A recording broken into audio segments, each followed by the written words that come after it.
نحمدہ ونصلی ونسلم علی رسولہ الکریم، اما بعد۔ میرے بھائیوں، آج ہم قرآن کریم پڑھتے تو ہیں، اور قرآن کریم جیسا پڑھتے ہیں ویسا سمجھتے بھی نہ، اس کا فائدہ ہی الگ ہوتا۔ قرآن کریم بنا سمجھے بلا سمجھے پڑھنے سے فائدہ نہیں ہے، اس کا تو انکار کی گنجائش نہیں ہے۔ لیکن قرآن کریم بلا سمجھے پڑھنے پر بھی فائدہ ہے۔ اگر سمجھ بھی لیتے نا تو اور کہیں زیادہ فائدہ ہمیں حاصل کر لیتے۔ جیسے دوسرے کوئی مذہب والے ہم سے آ کر پوچھے، بھائی تمہارے مسلمانوں میں بہت سارے خیالات کے ہیں، کوئی دیوبندی ہے تو کوئی بریلوی ہے، کوئی اہل حدیث ہے، کوئی جماعت اسلامی ہے، کوئی فلاں ہے فلاں ہے فلاں ہے، لیکن مجھے ایک ایسی کتاب دے دو جس میں تم سارے جتنے بھی دیوبندی، بریلوی، اہل حدیث، جماعت اسلامی سب ہیں، ان ساروں کا اس پر اتفاق۔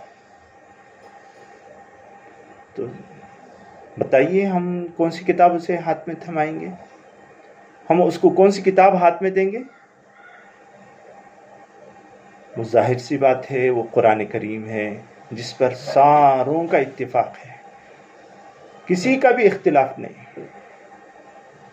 یہاں تک کہ شیعہ بھی پوچھا جائے تو وہ قرآن ہی دیں گے جو قرآن ہمارے پاس ہے۔ اگر وہ قرآن لیتے ہوئے ہم سے پلٹ کر یہ سوال کرے، جب تم سارے دیوبندی، بریلوی، اہل حدیث، یہاں تک کہ شیعہ بھی یہ سب آ کر ہے نا اس پر اتفاق رکھتے ہیں، تو تم جو مجھے کتاب پکڑا رہے ہو، کیا تم نے اس کو پڑھا بھی ہے اور سمجھا بھی ہے؟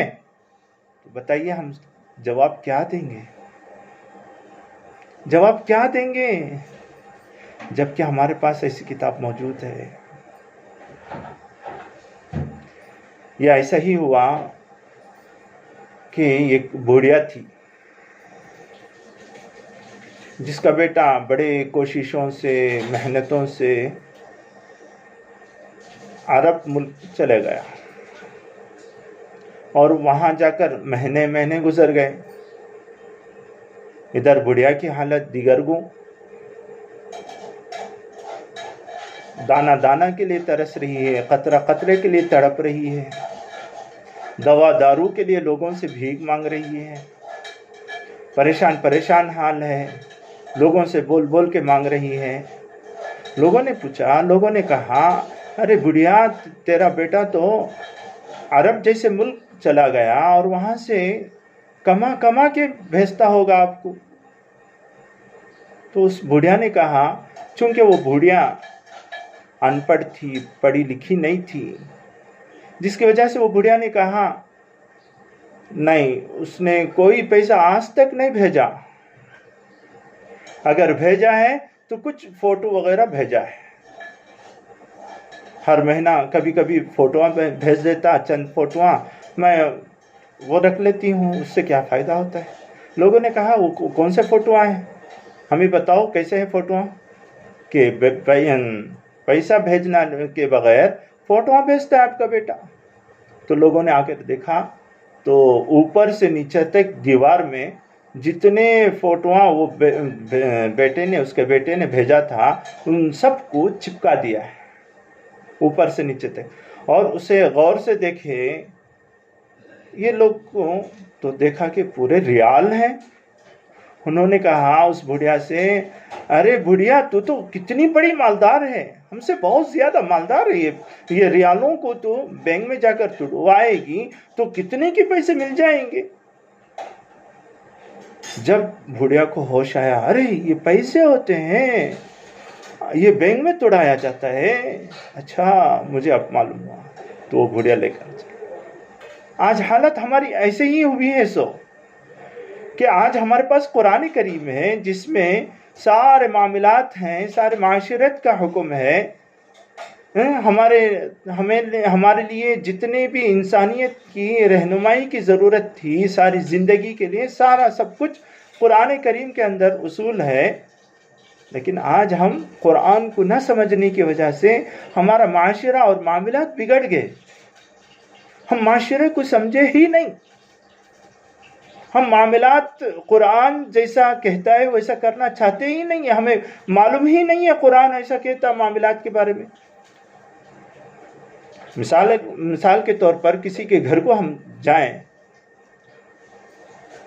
تو اس کے بارے میں اللہ تعالیٰ کا کیا حکم ہے؟ قرآن کریم کہتا ہے، یا ایھا الذین آمنوا لا تدخلوا بیوتا غیر بیوتکم حتی تستأنسوا وتسلموا علی اہلها ذالکم خیر لکم لعلکم۔ اللہ تعالیٰ فرماتے ہیں ایمان والو، تم جب کسی گھر میں داخل ہونا چاہتے ہو اس وقت تک داخل نہ ہونا جب تک ان سے اجازت نہ لے لو اور ان گھر والوں کو سلام نہ کر لو، یہ تمہارے لیے بہتر ہے، لعلکم تذکرون۔ میرے دوستو، قرآن کریم ہمیں معاشرہ سکھا رہا ہے۔ ہم جو اسلام سمجھے ہیں نا، ہم نے سمجھا ہے اسلام نماز، روزہ، زکوٰۃ، حج، اس کو اسلام سمجھا ہے۔ بقیہ معاشرت اور معاملات کو ہم نے اسلام سمجھا ہی نہیں ہے۔ اور اسلام کے اندر سب سے اہم عبادتوں میں سے سب سے اہم عبادت نماز ہے، اور نماز کے بارے میں قرآن کریم میں 400 سے زائد بار تاکید کی گئی ہے۔ لیکن اس نماز کے بارے میں یہ ہمیں قرآن میں نہیں ملے گا کہ کہاں پہ ہاتھ باندھنا، کیا ناف کے نیچے ہاتھ باندھنا، کہ یا سینے کے اوپر ہاتھ باندھنا، یا پیٹ میں ہاتھ باندھنا، کہاں پہ ہاتھ باندھنا ہے قرآن میں ہمیں نہیں ملے گا۔ وہی ہم گھر میں داخل ہونے کے لیے ہم پوچھیں گے تو قرآن میں ہمیں مل جائے گا۔ تو ہمیں معاشرت اور معاملات ہمیں آ کر رہنا سکھاتا ہے اسلام۔ یہ بھی ایک اسلام کا ایک اہم حصہ ہے میرے دوستو، جس کو ہم بھلا بیٹھے ہیں۔ کیوں بھلا بیٹھے؟ ہم قرآن کو سمجھنا چھوڑ دیا، جس کی وجہ سے ہم معاملات اور معاشرت کو چھوڑ بیٹھے۔ اللہ کرے کہ ہمیں آ کر رہنا وہ دن نصیب ہو کہ ہمیں آ کر رہنا قرآن کو سمجھنے والے بنے اور معاملات اور معاشرت ایسا کرنے والے بنے جیسا قرآن کہتا ہے۔ تو انشاءاللہ سماج میں ایک معاشرہ وجود میں ایسا آئے گا جو یہاں سے وہاں تک دنیا والوں کو چین، سکون، اطمینان دینے والا، شانتی دینے والا بنے گا۔ اللہ کرے کہ ہمیں یہ دن دیکھنا نصیب ہو۔ آمین، اللہ آمین۔ وآخر دعوانا ان الحمدللہ رب العالمین۔